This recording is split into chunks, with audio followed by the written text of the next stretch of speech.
on. Natural thing. Okay, that's All good. right.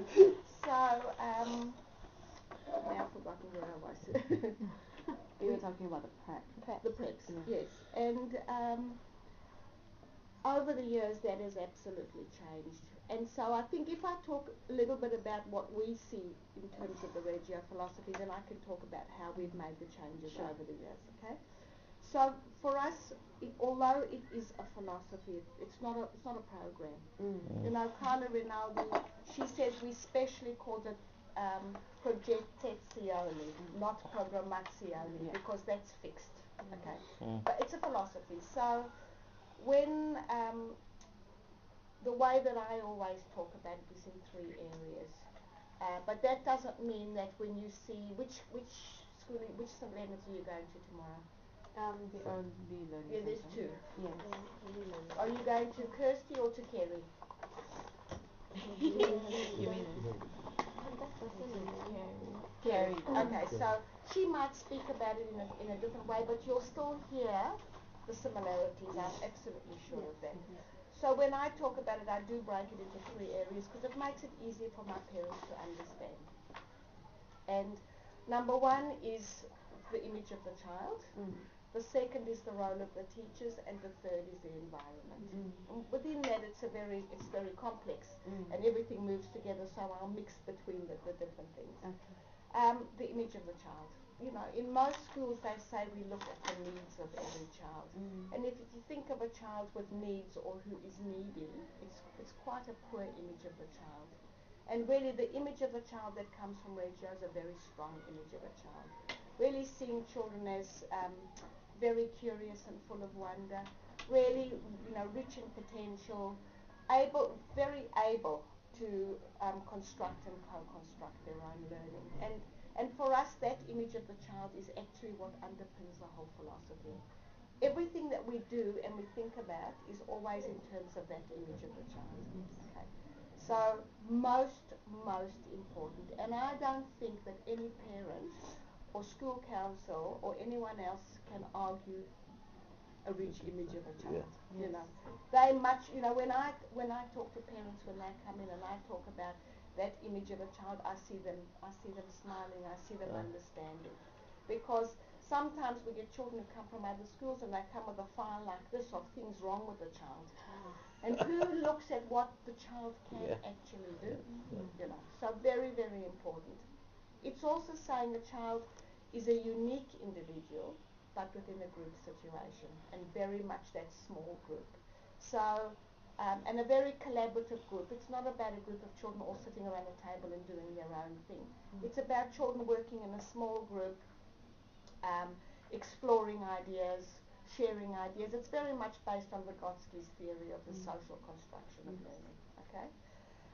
And the richness of the group is as rich as the individuals within it. Now, I will talk about the difference of our groups in our preps, in our school, because we do have literacy and we do have numeracy, and we do have some children who come into our prep reading and writing, and others that don't know that there's an alphabet. So how do we teach the whole class the same thing at the same time? So in terms of literacy and numeracy, we will work with small groups of children depending on their developmental level. So if you've got children who are reading at level 30 or newspapers, we will be putting them in a group together, in a small group together, and challenging them and moving them on in some way. Is that within a class or within a class? Within a class. And those children who don't know the sounds will be in a group and they'll be learning sounds because that's what they need at that time. In terms of literacy, we use the first steps philosophy. I don't know if you've heard of first steps. No. It comes from Western Australia. It is a philosophy on literacy. They actually have a maths curriculum as well, but we haven't actually used the maths. We use just the literacy. It's called First Steps, and it fits in very much with the work that we do. Now, what we have found in terms of the primary, you need teachers who are skilled in teaching reading and writing and maths to be able to bring them into everything that they do. Okay, and not all of our teachers are that skilled in the beginning, especially young teachers coming out of university. So they will explicitly teach literacy and numeracy within the primary classroom. Okay, but once they are experienced, they can bring that into everything that they do. And you would see that in terms of because we've got parents here who are very demanding. They themselves are all professionals, lawyers, doctors, whatever. Some of them are absolutely, leading the field of different. I don't even know what most of our parents do. Thank goodness, because I think I'd worry if they did. But they expect that their children will learn all those basic skills, and I call that really the academic skills. Yes. And everything else is, to me, is the intellectual. It's different. Okay, so that academic we want them to know, but it's always small groups. But as I say, when they're working through investigations or projects, the groups are mixed, depending on their passion, their interests, etc. Often the teachers will actually work the groups. But in terms of the literacy and numeracy, they are based on their skill development. So different groups. All right. So let me go back to the image of the child.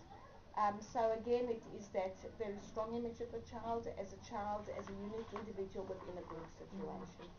And it also talks about children being able to express their ideas or their theories through many, many languages. That's the 100 languages of children, okay?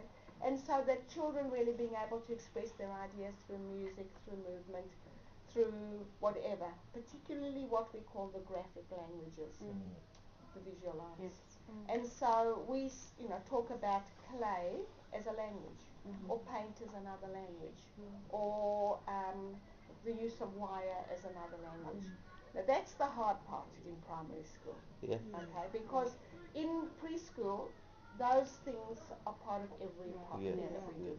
In terms of primary, it's very hard for the teachers who are used to being in control of a class to be able to let go and say, just because the children are in my class doesn't mean that they're going to be learning lots of other things when they're in the studio working in a small group, or when they're working with another teacher in a small group. Very hard for our primary teachers, and it took many years for them to actually get to that stage where they were actually able to let go of their children and say, yes, they're learning as much or if not more in another space. It's not about everything children are going to know, I'm going to teach them. Which many teachers have that, that idea that just because they're standing in front of a classroom and teaching that every child has learned the same thing. About in 2004, Tosca, who's our primary school head of primary, and Karen and myself went to Reggio Emilia. We all went through the same lectures. At the end of it, we had to come back to school and we were going to present to our teachers. And we started to read through our notes. And Karen read something, and I'm looking at my notes. I said, Karen, where did you hear that?